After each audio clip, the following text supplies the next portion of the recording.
Alright, we are recording for Chapter 13, the final chapter of Search for Spock in this.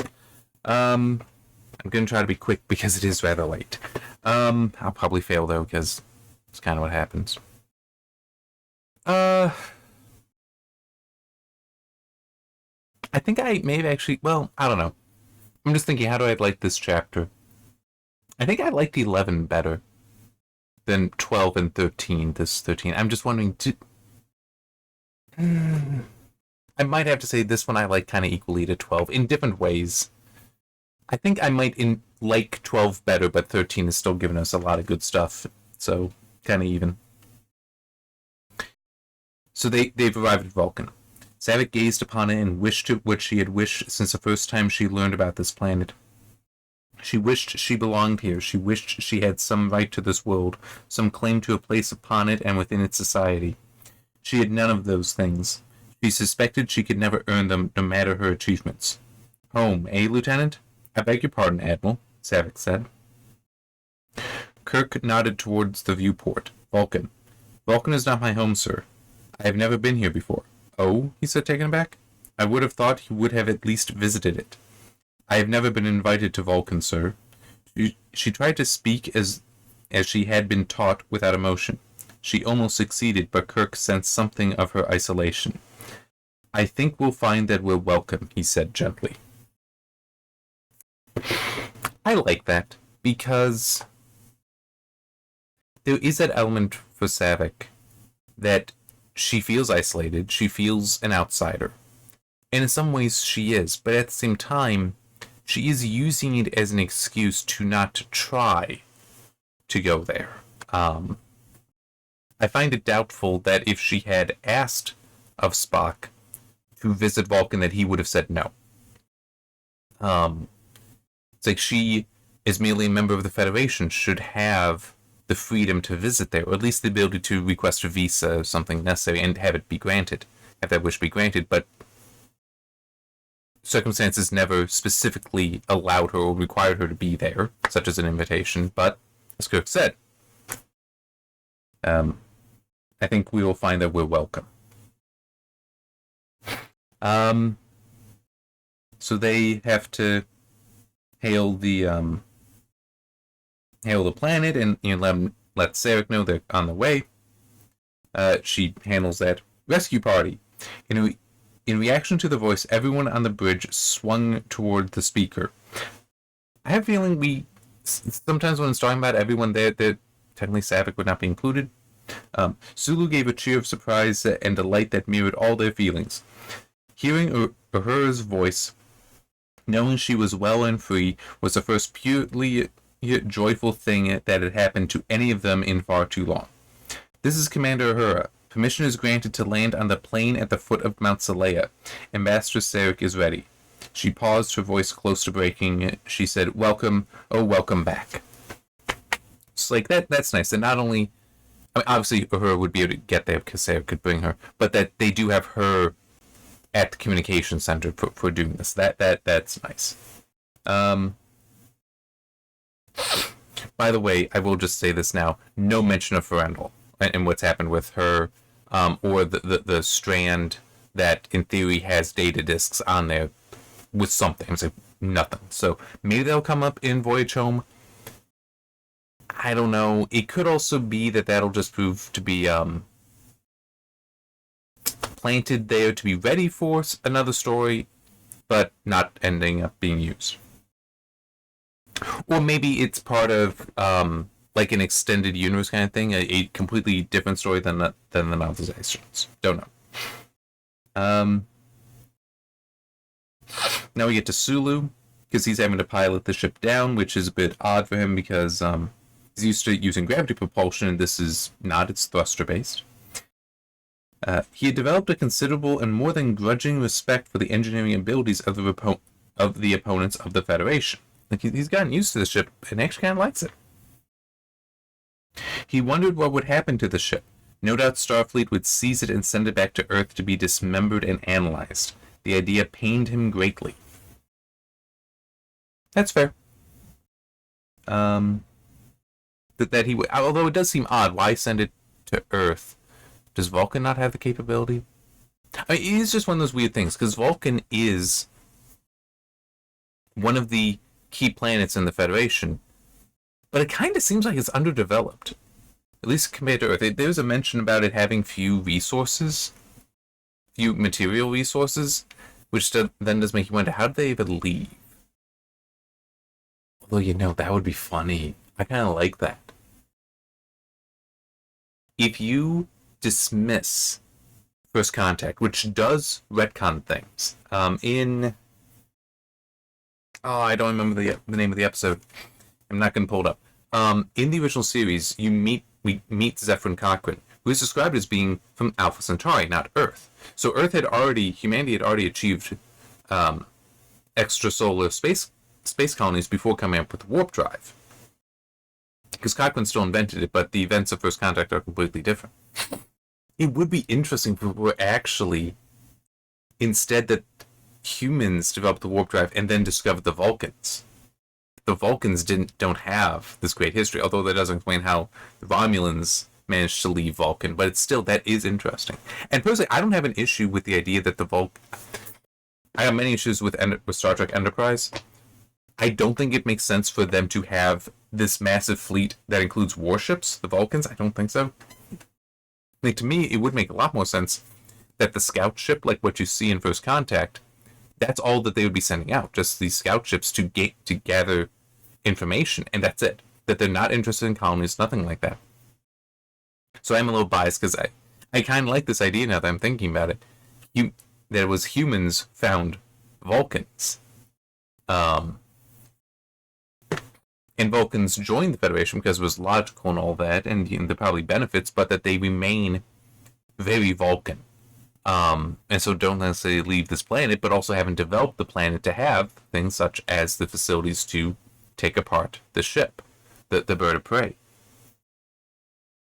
While humans, with our adventurer nature, would develop the Earth to be capable of all these different things so that you can find everything you need there. So yeah, I kind of like that idea. Kind of like it. But yeah, it would mean getting rid of First Contact and potentially retconning other things. I'm okay with getting rid of Enterprise, by the way. I really am. And the funny thing is, First Contact actually gives us a way to erase it from the continuity. Because technically, Enterprise is based in a version of the Star Trek timeline that is, for the Enterprise went back, did the stuff on Earth, and then left. Because they find Borg. There's an episode where they find Borg that survived from First Contact with... They crashed down in the Arctic or something like that. It's been a while since I've seen it because I only saw it when it was live. I do have it. I'll watch it eventually. I do have it on physical media down there. I think it was just one of those kind of jump the shark kind of things where they were trying to keep people interested in Enterprise, but it's not that good a show. And so they did that, but it technically does mean, and also there's reference to Cochrane talking about, as he was getting older, talking about the Borg, and this confusing everyone.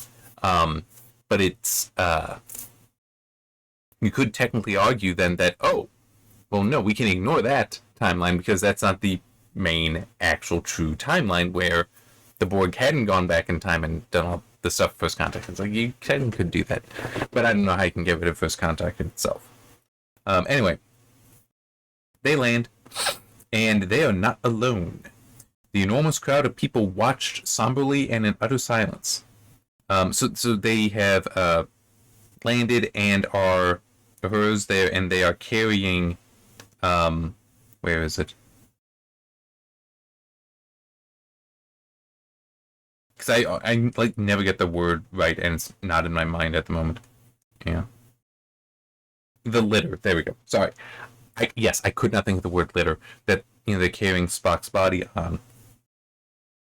But as they're going with it, there's a bunch of Vulcans here that all turned out to watch, not to help.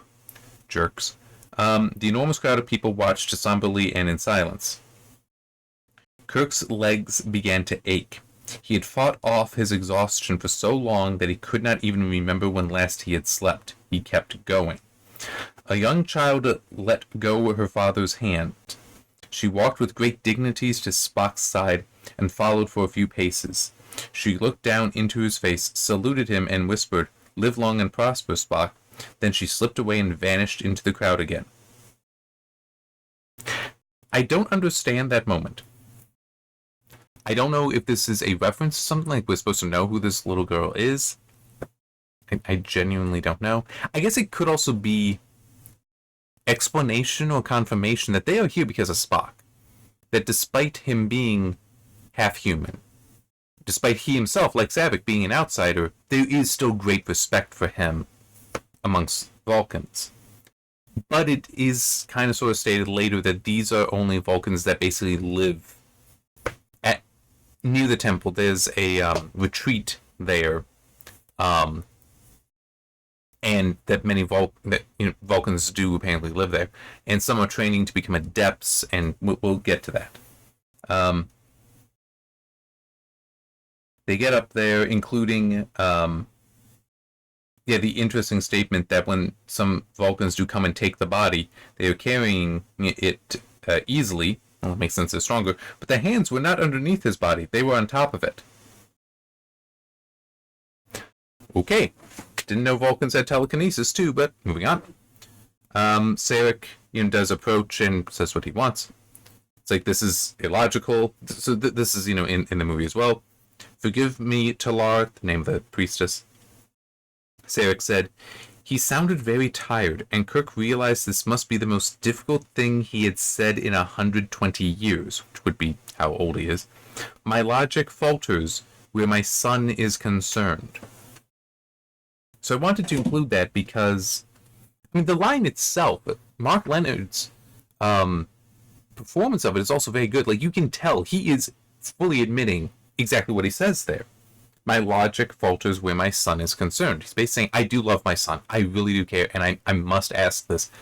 Even though it sounds illogical, I must ask this. But to just reinforce that, because admitting emotion is so non-Vulcan, that it is the hardest thing for him to do in his entire life. Which, I don't know.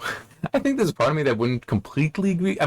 There'd probably be close runners-up, like the whole him even suggesting marriage to Amanda and how some of that goes, because, you watch Journey to Babel, it's clear he does have a love for her. That there is a love there as well. He's not admitting it as obviously, but you can tell it's there. And he's probably had to say it to her at some point.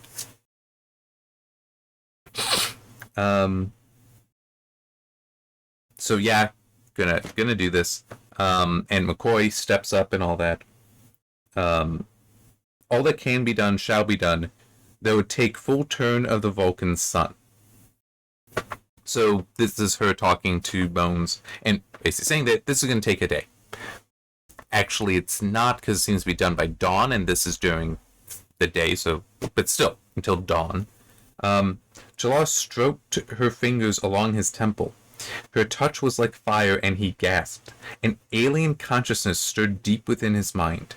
Terror-stricken, he struggled against it. The voice he heard was wordless and silent, yet so loud he feared it would strike him deaf. He could not see, and he feared he had been blinded as well. "Yes, strive, fight, employ the power of thine alien emotions, wrest back thy life."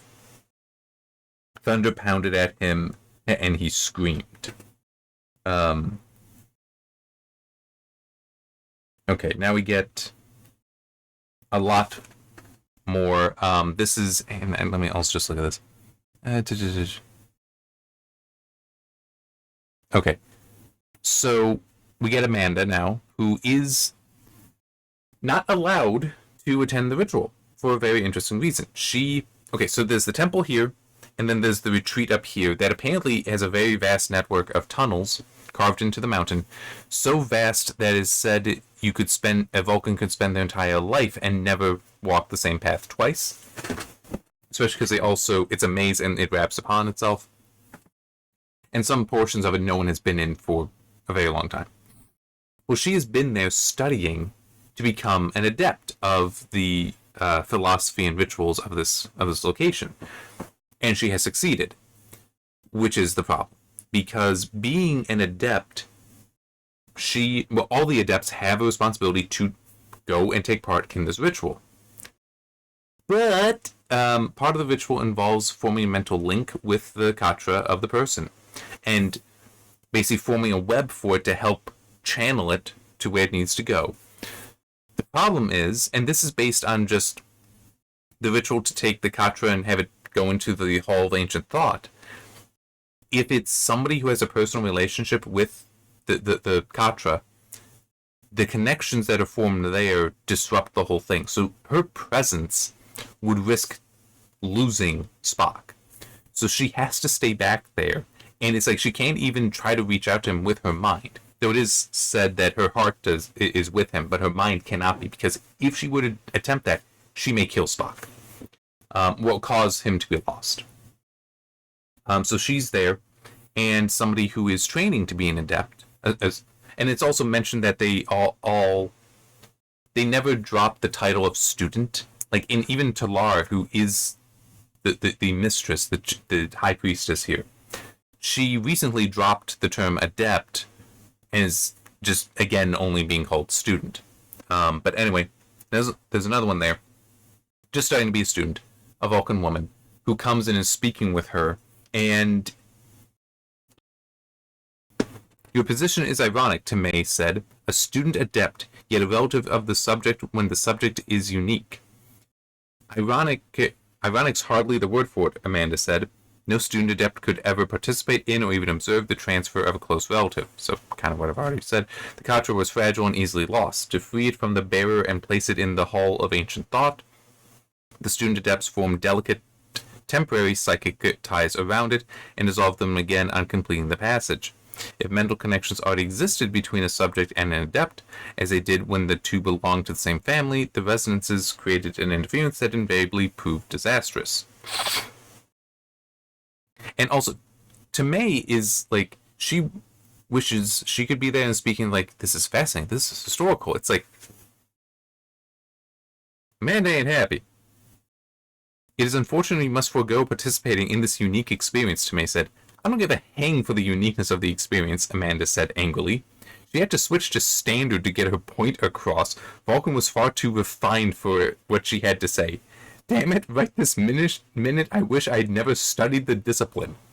Amanda, Tomei said, perplexed, I do not understand. If I weren't a student adept, I wouldn't endanger Spock just by being near him. At least I could be down there. At least Sarek and I could be together tonight. He's not an adept, so he's allowed to be there. And good. Those are good lines for Amanda. Although I will say, I don't think it makes sense that Tomei wouldn't understand. I doubt Sarek is unique in logic faltering when it concerns his child. I would think all Vulcans would be like that, because if that weren't the case, then there wouldn't necessarily be a need for families, even with Vulcan, that a Vulcan child will be raised by Vulcans. It doesn't matter who it is. It's like, no, there is a connection there. Family does matter. Tomei being ignorant of that is like, you're an idiot. It's like, that's still going to be true, even if you are Vulcan. You're still going to care. Because also, if you didn't care, then the whole issue for Saavik that was talked about in Wrath of Khan wouldn't have been an issue. That they would have comfortably brought her back because, oh, she's Vulcan. Doesn't matter about the family. Doesn't matter about the circumstances of her birth. That's all illogical. All that's logical is she is raised properly. But no, they do care. They do have a sense of face. And she's just an idiot here, to me.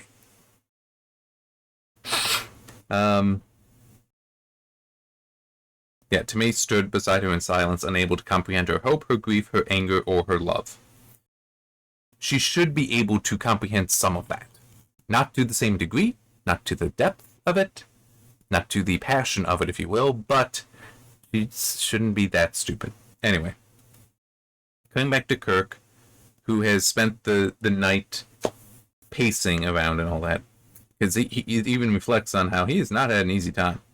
He had lost David already, because he's at risk of losing Spock and McCoy, so his two best friends. He had lost David already, and he had not even been permitted to contact Carol and tell her what had happened. Let's actually point out, it's not so much that he has not been permitted, it's more if he left the mountain to do it, they wouldn't let him back. and he's not leaving.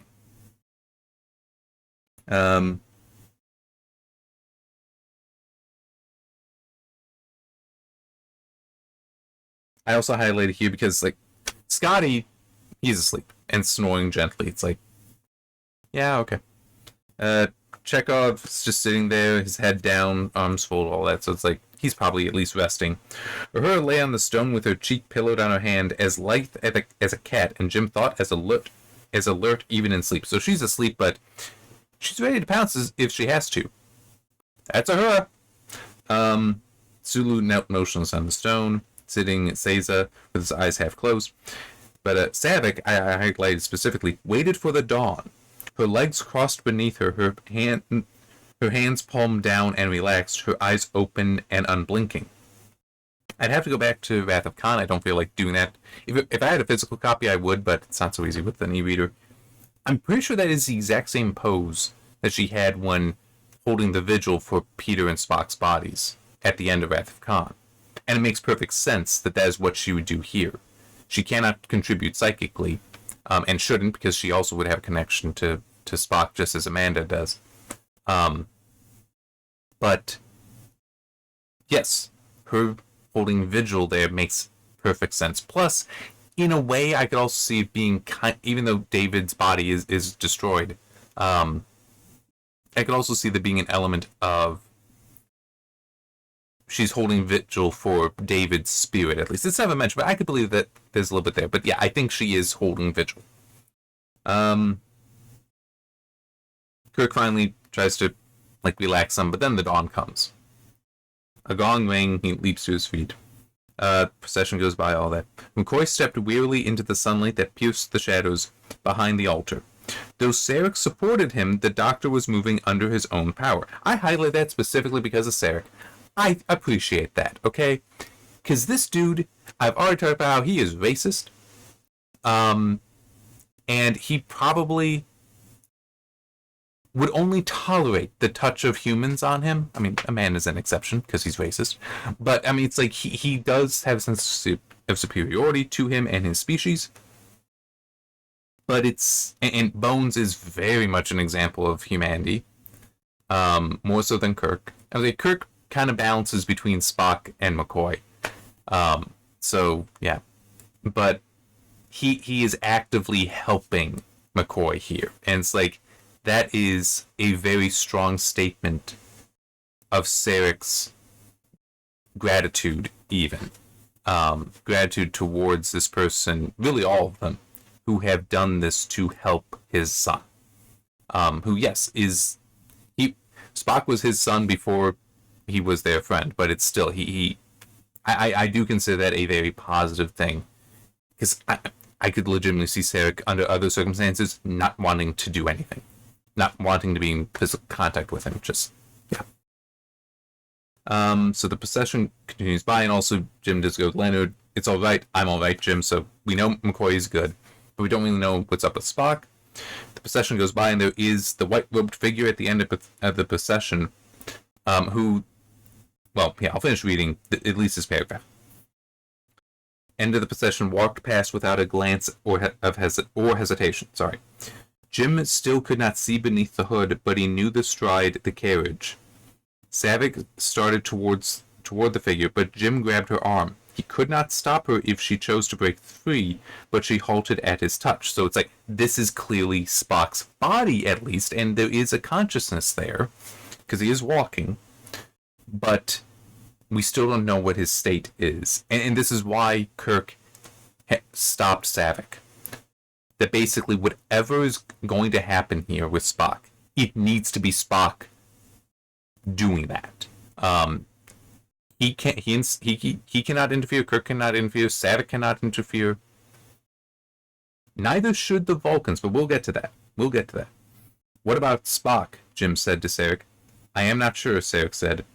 Only time will answer. He turned his head toward the robed figure, then back to Jim. Kirk, I thank you. Sarek's voice, if not his words, admitted that the night's work might have failed. What you have done is, what I have done, I had to do, Kirk said harshly. He thought he saw a flicker of sympathy, even pity in Sarek's eyes. He did not want pity. But at what cost? Your ship. The lines around his eyes deepened. Your son. Jim felt that if he acknowledged what Sarek was trying to say to him, his whole being would shatter with grief. If I hadn't tried, the cost would have been my soul. Which is very true. I mean, it's like, yes, the cost was great, and maybe Kirk even could decide in the end it wasn't worth it. But he didn't make the decision at the end. He made the decision at the start. Made the decision, as he said, if I hadn't tried, the cost would have been my soul. That, yes, he tried and the cost was great, but if he hadn't tried, the cost would have been great. At least the cost he ended up having to pay. He didn't know. He didn't know. At the end, it looks bad. But that's not when he made the decision. So Spock is continuing to walk by in the procession, and Kirk, really wishing, something to happen, but walks by. Live long, he thought, Kirk. Live long and prosper. And the figure slowly turned.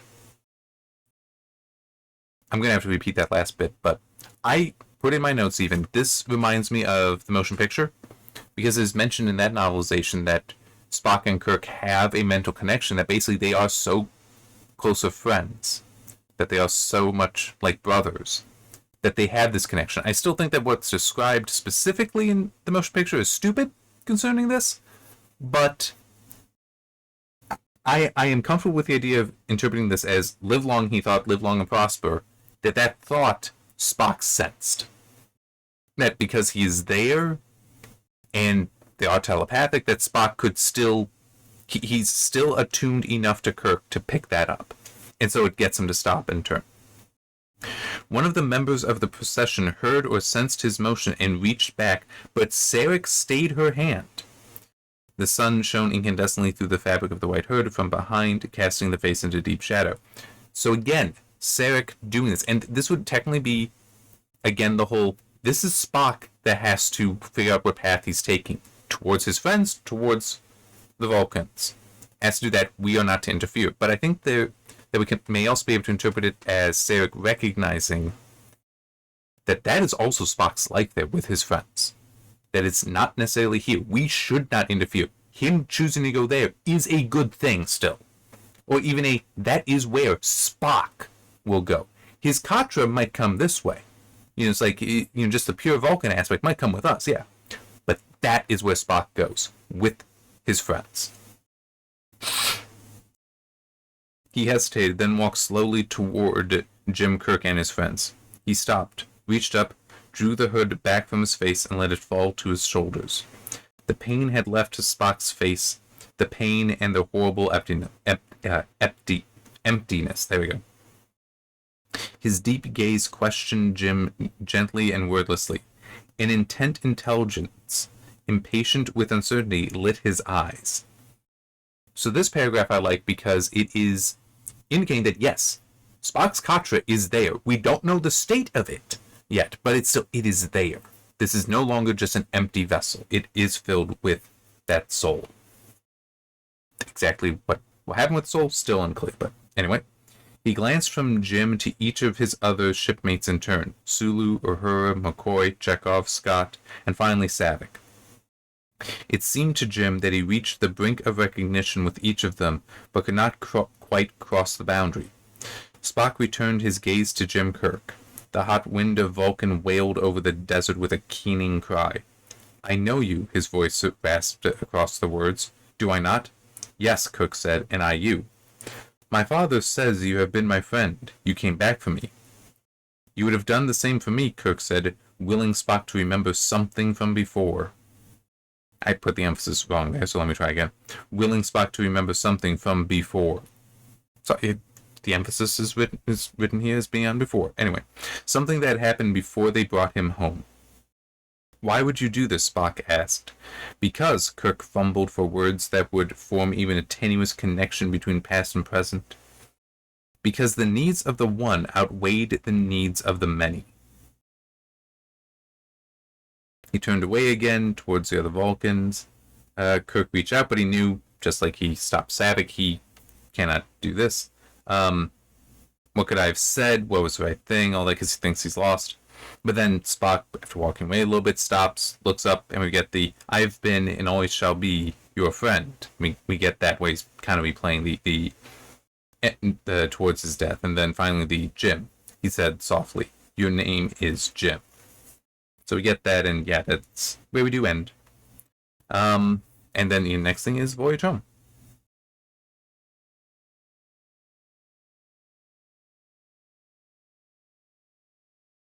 Okay, sorry. Just each one has started with something, some little few line thing. For Voyage Home, it's home is the place where when you have to go there, they have to take you in. I guess it does kind of make sense, but it still seems a little bit odd of a line.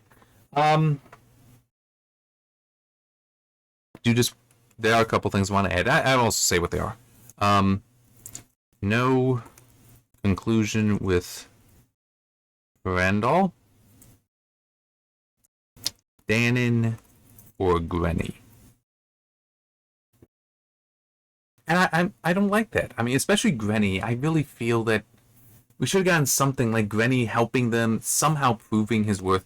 Maybe Vonda puts him in Voyage Home somewhere. I don't know exactly how, because a lot of that is not in the time period that Grenny is alive. But then also, to be fair, we got like 3 chapters before the movie started for this one. So maybe, yeah, I know it's a little unfortunate. I motion with my hands and it happens to be below the bottom of the video. But yeah, it's maybe we will get something there. I don't know. And Dannon, because I feel Dannon should be able to reconcile with Scotty. Grenny needs to reconcile with himself. Essentially, needs to redeem himself somehow. He deserves it. Okay, he does. Not just Scotty taking care of him, because it's like, okay, fine. That's other people have forgiven me. It's still, he needs to forgive himself. He needs that redemption. Let's get it for him. Come on. I also think it will be interesting. I am really, really hoping. In the movie, we see the bird of prey taking off and leaving with Amanda and Saavik next to each other. I'm really hoping that we get good conversation between them, because I do think Amanda's human nature will see her being capable as a mentor to Saavik as well. That she will love her sort of as a daughter. But not really as a daughter, but just see it as this is a young woman who needs somebody to love her, to guide her, and I shall be that. Just that kind of thing. So, in a way, kind of what Spock was to her as well, but more of a mother figure versus a father figure. So I do think that could be a very interesting conversation between them. Why did I even start talking? Yeah, I guess just things I'd like to see still happen. But it is unfortunate that with Grenny and Dannon and Frendel, we're not getting that conclusion here. Which in some ways, yes, I will try to remember to mention that in the written review, because I do have to hold that against the story. I legitimately do, because those are threads left open that I don't think it's reasonable to expect Grenny to exist in Voyage Home, for him to be mentioned. Similarly, Dannon as well. So, when will we get anything with them? We might never. And Frendel as well. So, yeah, it's... But I do get it. It's these threads that don't get picked up. I get that happens. It might even... I don't need to worry about that so much, because when I write my stories, well, true, if I leave a thread unused, it means I either forgot about it or I decided, nope, it's other threads that matter more. Whereas with this, Vonda wrote the novelizations, not the stories. Somebody else wrote the stories. She then created novelization from that, building on that. So, yeah, I mean, true, those are things that she added, but still, she does... she wouldn't be able to say, yes, I want to make sure that we do this in Voyage Home so I can tie up these threats. That would not have been in her power, which is what it is. But overall, I mean, I still very much enjoyed reading it. It's not a 4 though. I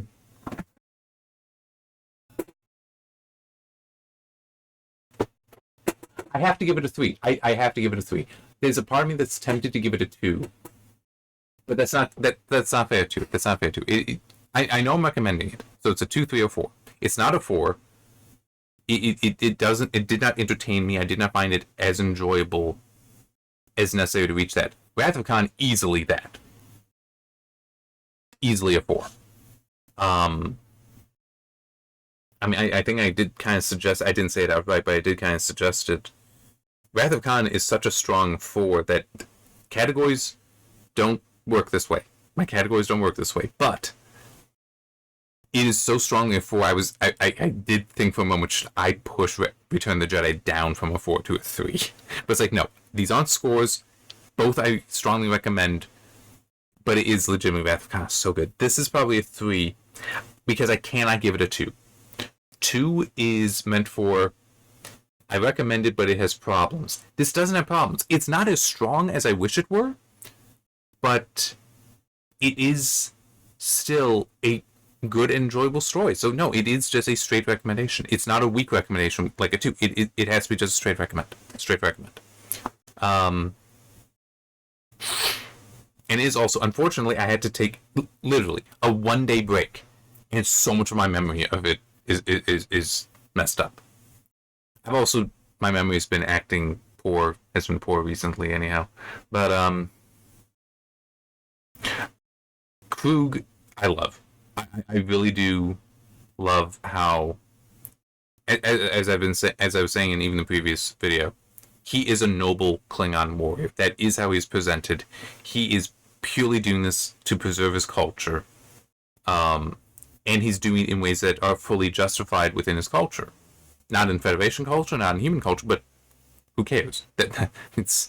He's not a human, he's not part of the Federation, he's Klingon. So his behavior is exactly what it should be for a Klingon. I will admit, I do kind of wish we did have, when he heard Kirk's voice, whatever his reaction was. But you know what? There's a good reason not to. And here's why. It leaves open, perhaps he was mad. Kind of mad. Not angry mad, but, mad as a hatter kind of mad at his apparent dishonor, and then Kirk is actually still alive. Because some would see that as he is still dishonored and he just breaks. But it can also be interpreted as, no, he is alive. I have an opportunity to regain my honor by taking him. So instead of breaking his psyche, could reaffirm his psyche, that he would be even stronger now that he must do this thing. But by not having his reaction there, it's just he beams down, and then the fight, that, however that goes, it's ambiguous. But it doesn't, because it doesn't have impact to any of his behavior there, but it does still leave it open for you to decide. I'm going to go with, he felt relief, and it invigorated him. He did not, that it's like, hey, I have not lost my honor. I mean, it isn't in great shape at the moment, but I have it. Well, no, he is fully going to regain his honor. Because when he beams down, either he kills Kirk, I'm the man, I got my honor back, or Kirk kills him in a fight, which will be an honorable death for him. So, I got my honor back. Yeah, no, Krug is good. The first few chapters, I think, are definitely ones that I enjoyed the most, where Vonda seemed to have greater creative control, greater creativity, where, okay, some of the stuff like Carol having a romantic relationship with Vance, who's only 3 years older than David, that seems a little awkward. I don't know, it just seems odd, the whole, she's old enough to be your mother. I get the whole, but it's Star Trek, it's supposed to be, futuristic, past a lot of things. Like, yeah, I understand that, but it still seems weird, especially when he's a few years older than your son, and your son's right there as well. Still seems weird. I do wonder if she's going to appear in Voyage Home. She might. Well, it depends. It depends. If the story starts about where the movie does, I doubt she appears. If, however, we do get a chapter or two before the movie starts, like we got here, then I think she may appear. But no, that is definitely one thing though that we'll be talking about in the written review, because I do dislike that. How it's like once we got to the movie portion, nope, everything just, we lost a lot of creativity. I feel it felt like Vonda had to write more to the movie, and along with the movie, and not be able to have more of what's going on. Also, I feel the timeline didn't make much sense. Not it wasn't quite as obviously bad as Empire Strikes Back, but at times it did feel like that. You know, things going on Earth that should be like, they get back. Day 1. Day 2, Peter's buried. Day 3, Scotty's already up on the Excelsior sabotaging. It's like, I feel like that should be over 4 or 5 days. But it's also on like this day is when I feel like it. Yeah, that during the time when Peter was being buried and such, you know, during the funeral, at least that same day, Saavik is when Saavik and David beam down to Genesis. And then we've got a day where Scotty is sabotaging the Excelsior, and then they leave to head for Genesis. So how long were they on the planet? It seems like it should have only been hours, like a few hours. But, you know, it's certainly not long enough that they need provisions. But then with what's happening on Earth, it seems like, no, that should be like they were on Genesis for a day. So I just... That does seem a weakness. Hopefully I'll remember to... I probably will. Hope I will. But yeah, so that's one weakness there. But the Saavik-David relationship, I liked when it could be free to be book Saavik. I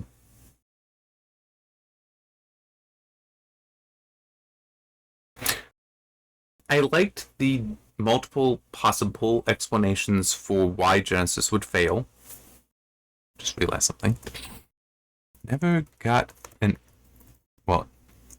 a clear explanation for why/how Spock's body was linked to the Genesis planet. I'm okay accepting the wave did disintegrate him and then restored the body, somehow accepting the matrix from his genetics, hence restoring him to as a child. But this should be stated as some kind of theory from David or Saavik. It's like, it is kind of a major point, and it is... I mean, yeah, I know, sometimes have to just go with it. Well, yeah. Sometimes you just need a contrivance. We need a way to restore Spock's body. Alright, so the Genesis wave did. It's like, how? I don't know, but we need this, so just do it. But it's like, you know, just something simple like that. Because then it's a... And also because it was when the last pieces of the Genesis wave, so it's like a lot of stuff was already done, and so just the connection isn't perfect. And that's also probably the reason why the body was recreated as itself instead of being turned into something. You can't do that, but I'm giving the answer, not the book, so I have to hold it against the book. That is a legitimate criticism there. Oh yeah, the Sulus. Oh, that was one of the things that I actually made a note of, but what didn't highlight. Kirk referred to Sulu as Commander Sulu. In the previous chapter, Kirk referred to him as Captain Sulu. What the hell is his rank? It's bouncing around. It's bouncing back and forth. And I just... It's in my notes, so hopefully when I'm writing up the review, I will remember to include that, because I do feel that it's confused. Yeah, and the whole thing with him and the Excelsior, I get the idea, I do, of he was gonna go off and become captain of the Excelsior, which also doesn't make sense in another way, in one way, but it's like, I get it. You try and do that, but this just felt poorly implemented. While Why does that not make this story a 2? Why is it still a 3? Straight recommendation, not weak recommendation. Because it's a small enough aspect of it that it was written in there poorly, like you're not well thought out, but also was not a key point. I think it was.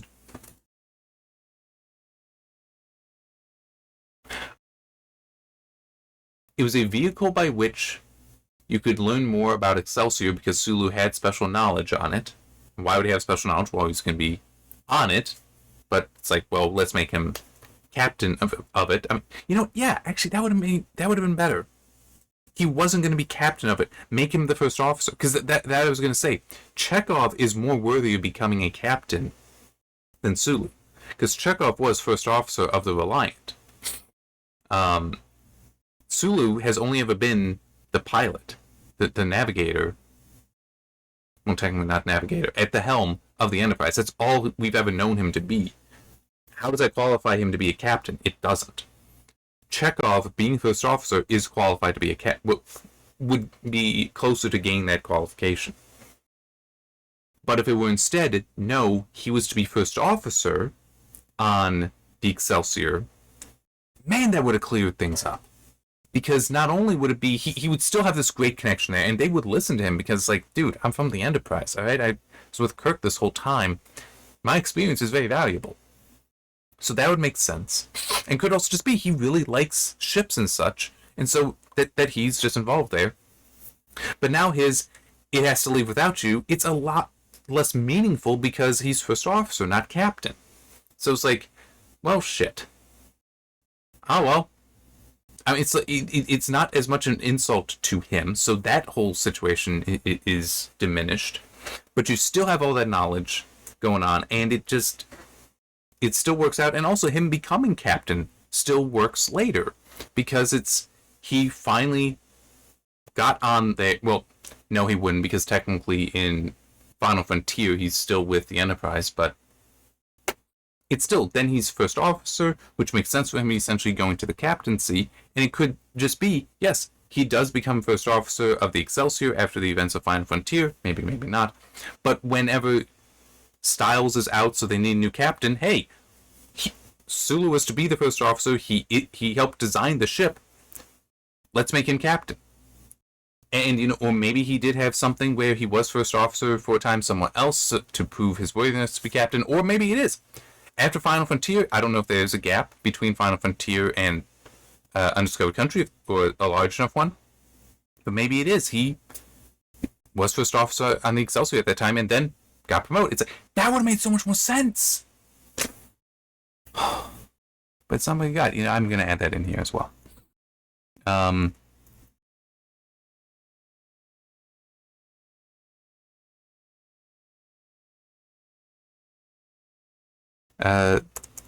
Sulu should have been first officer of Excelsior. Eases / removes some of the clumsy and poor events / situation around this. I shouldn't say it was bad writing, because I don't think it was. It was poor storytelling, though.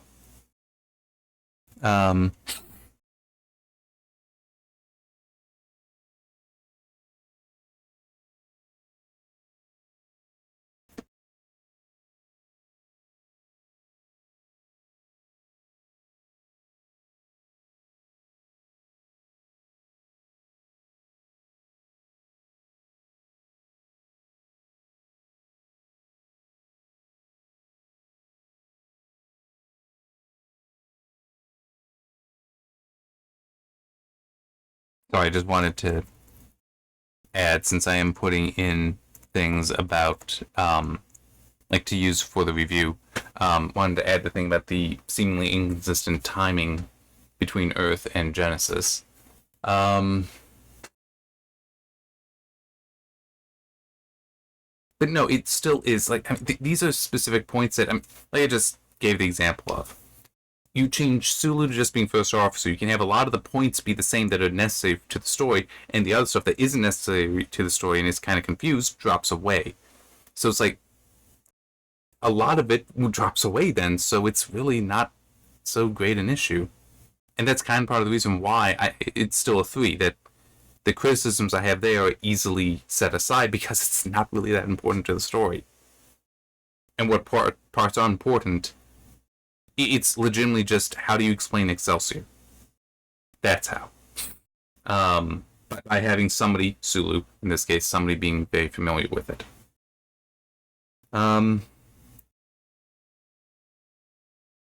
Yeah, 50 minutes, this is more than long enough. So yeah, just, again, I'd still recommend reading it.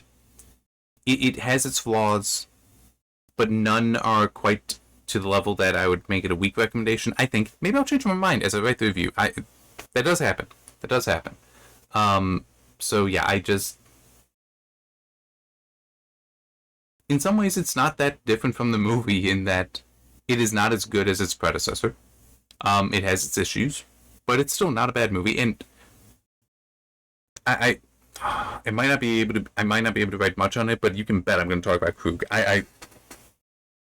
I don't have a love and appreciation for the character like I do for Saavik from Wrath of Khan, but he is kind of like that for me, Krug, in this. That the depth given to that character, implied for the character, I think I should say, because it's more subtle than with Saavik, but it's still so good. Just it really makes Krug such a more interesting character than he is in the movie. And yeah, it's not to the degree Saavik has depth from Wrath of Khan, but it's still that's it's of that concept, just not the same degree. Alright, so I am going to work on that. Hopefully I will be able to get that review done quickly, and then I can get started on the voyage home. Which, that should be interesting. I'm very curious to see how some of that will go. Because it's going to be quite different. It also, I don't know how much play Vonda's going to be able to have. Like, the whole thing I was saying with Gwenny, Carol, Dannon, but I think Gwenny, unlikely, but maybe something. Carol, hopefully. Ferrandel, I doubt it. But it's like, what are we going to get there? And Saavik and Amanda hanging out, that could be very, very interesting. And there's also the whole, will there be anything in the novelization? Because a lot of people do wonder, is Saavik pregnant with Spock's child? That seems unlikely to me for how this was described, and also bearing in mind that no active contraception was suggested, but she technically had sex with David not that long before, so could it even be like, do you have to entertain the thought that, well, if she might have Spock's child, or could it be David's child, because kind of near each other? Will it maybe in the novelization suggest it's possible, or will it suggest no, it's not possible? Will there just be no suggestion? I don't know. We'll find out.